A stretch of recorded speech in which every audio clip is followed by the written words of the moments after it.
And we were talking, me and Liz, earlier on today about the day Killing Joke played live on this show, and the first number was interrupted by untraceable radio interruptions, which we initially took to be the demonic messages resulting from Killing Joke jester Jazz Coleman dabbling in the occult. It later transpired it was a bloke in control room who'd had a couple of shandies that caused the problem. So rather than diabolic missives from the brimstone-reeking dark angel Beelzebub from Hades, we're actually witnessing diabolical mistakes from the cider-stinking pisshead Morris from Widnes. But Killing Joke, always rumoured to have dabbled in black magic, as did Led Zepp, alleged at one time to have made a deal with the devil in return for earthly success. A rumour fuelled by the death not only of John Bonham, but also of Robert Plant's son. And they did indeed sell millions of records, but at what price? So what sort of deal have Robson and Jerome struck then? I mean, you see, Robson and Jerome, now they're a prime target for your devil, because let's face it, the devil's been trying to get his message across in records for years, and what's the Prince of Darkness seen thus far as the best way of reaching the disturbed minds of a generation? Subliminal messages in Scandinavian thrash metal albums by Count Grisnatch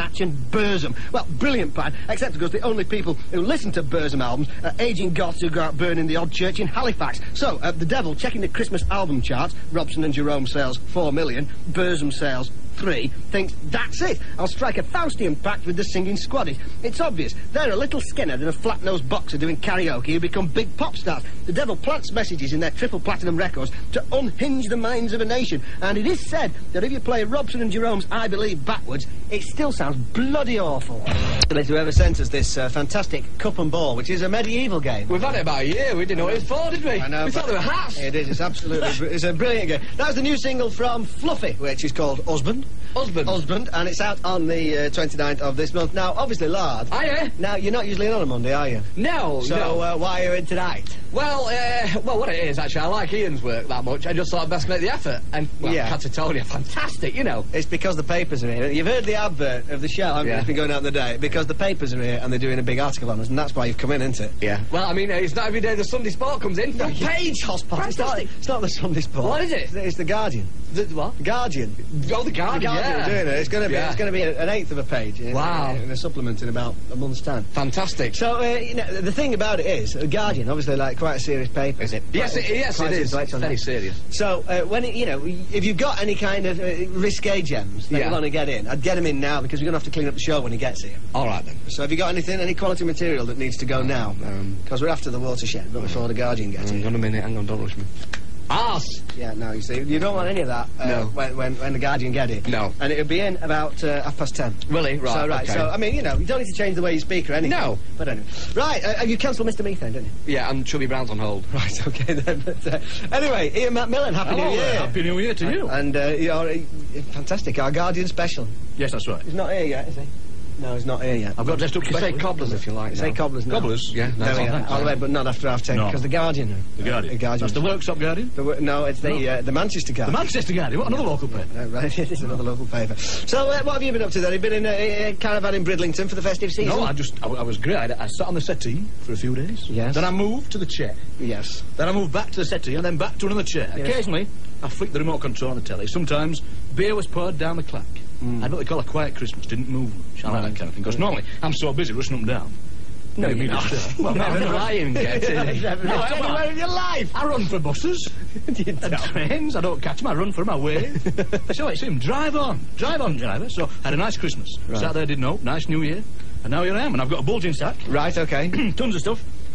Also, you remember last time I was on, I talked about the fact that you often see audio tape looped about. Sorry, I just let off a renegade cup and ball there.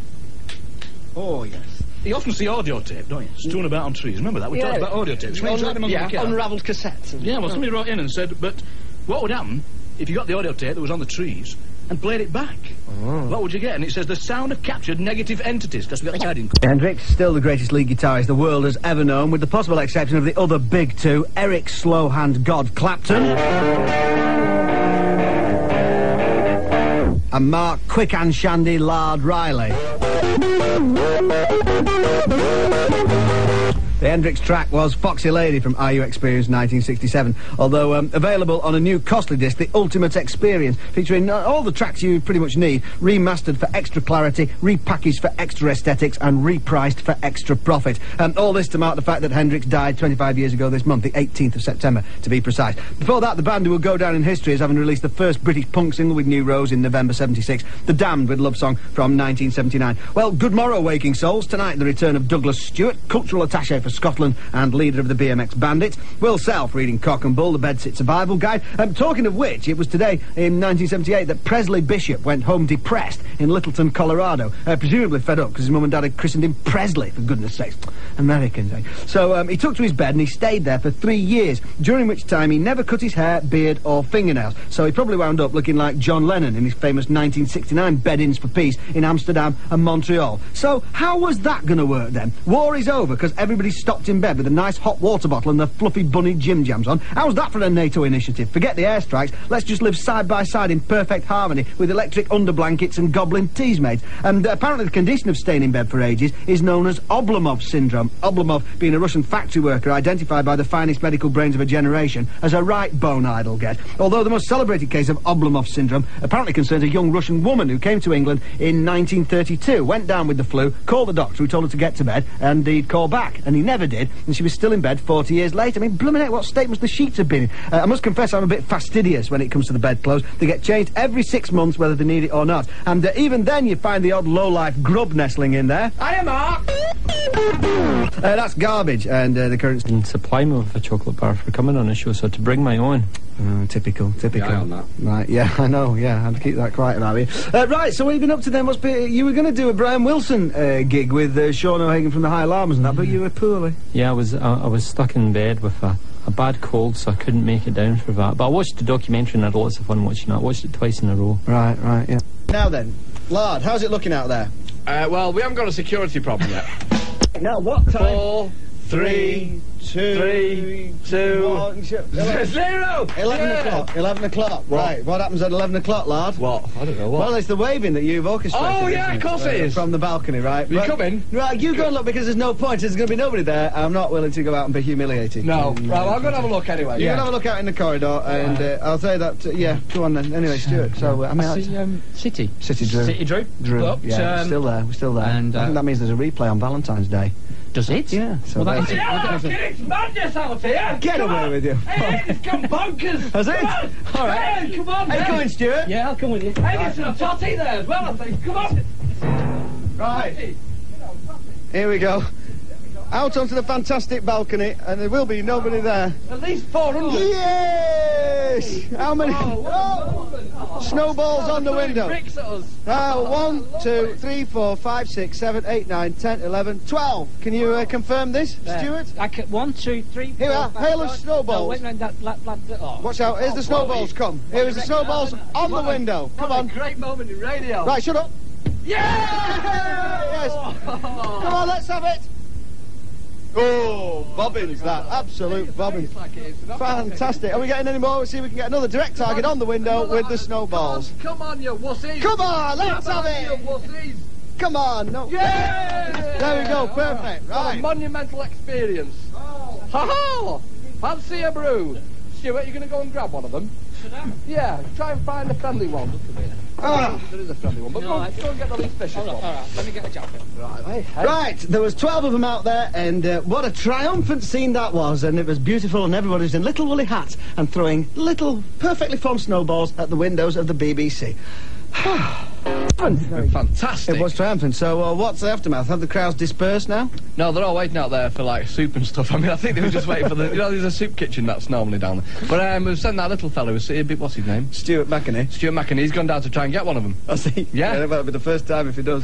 But, there you go. Right, so he's going to bring him back for a sort of, on-the-spot feeling of what it was like. Yeah. The man in the street. Yeah, all right. I meant to play that last, wasn't it? It was a success, wasn't it? It was. And, Stuart Maconie's been out in the I've been street. outside. In the In the reporter. street. man on the spot. I feel like Annika Rice. Yes. I wonder do what I. the phone did. Right, yeah. No, I've been out there, and it's a living hell. Well, it was difficult. I was carried through the streets Yes. on, you know, aloft. I'll say that again. Yes. Go on. Aloft through the streets. Yes. And I've found a representative cross-section of your audience, and here he is. Say Right. hello, Mark. Hiya. Ah, Mark, now then, No, that's- what was, just tell us, from the hip, you know, we can take it, what was it like out there?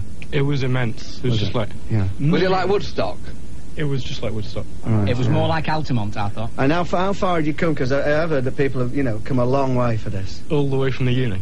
Right, yeah. all the way from the union, right. And did you have to make any stops on the way? Because conditions are hazardous. Well, there was a couple of stops in the pub, yeah. Yeah, but right, Did you yeah. put your tampons on? obviously. Very good. Oh no, the crampons. Right, yeah. Sorry. Oh, them as well, yeah. Yeah. Very good, right. So, and so what's the sort of mood out there now? Well, it's just like, joy. Yeah. Ecstasy. Would euphoria be too strong a word? I don't think so, no. No, right, well, that's It's nice. isn't turning it? slightly sour, I have to Is say. it? Why is that then? I don't know, you could just sense that kind of edginess. When you got there, it turns out. When you've been through as many frontline situations as I have, you'll notice that sometimes that kind of, you just feel that slight frisson in the air, and I felt that. Someone hit me on the back of the head with a snowball. Right. You've lived in Wigan, so you have lived on the I have front lived line. on the front line, yeah. Fair enough. Right, tremendous. And as the crowd's dispersed now, are there still sort of you want to go and have a look? scenes of mayhem out there? Come to go and have a look. Yeah, right, yeah. I'll put my mic down gently. No, take it and I'll do it. Right, go Or on. just fling it everywhere, like. Yeah, right, so what do you do at uni, Mark? Hey, what? do you What do you do at at uni? university? Oh, chemical engineering. Do you? It's bloody nice. You collect traffic cones, don't you? I Right, bet. right, You yeah, do. right. Oh, he's back. Yeah, they're all there. They're still there. Are they? Right then, okay, thanks to Mark and everybody for turning up to the fantastic Celebrity Waving by Stuart Maconie, who went out and mixed with the proletariat. It's very nice, right, okay. This is appropriate. They got this elephant, baby elephant at Chester Zoo, and his mother's rejected it, you see, and so someone has to sleep with it every night. And I think it's like, there's a description of it, well, it's I think I'm well prepared for this, because apparently it's like, well, the job entails, in the morning, clearing up the bedding and straw that's gone everywhere, opening a bottle every couple of hours, and sleeping with something that weighs 21 stone. I think it's a good career move for me, I really do. Can I have a look at that copy of Zoo News after you? Because it's my kind of paper, that, I think. I think you'll probably find that is... The Daily Sport. No, what is it? that's the Independent Elephant Supplement. Oh, I love that bit. It's great, yeah. Right, from Paul, a Blackpool degree student, says a contradiction in terms. Holy joking. It says, right, give Lard a slap from me, it says. You didn't do it properly. Give Lard a slap from me. Very good, right.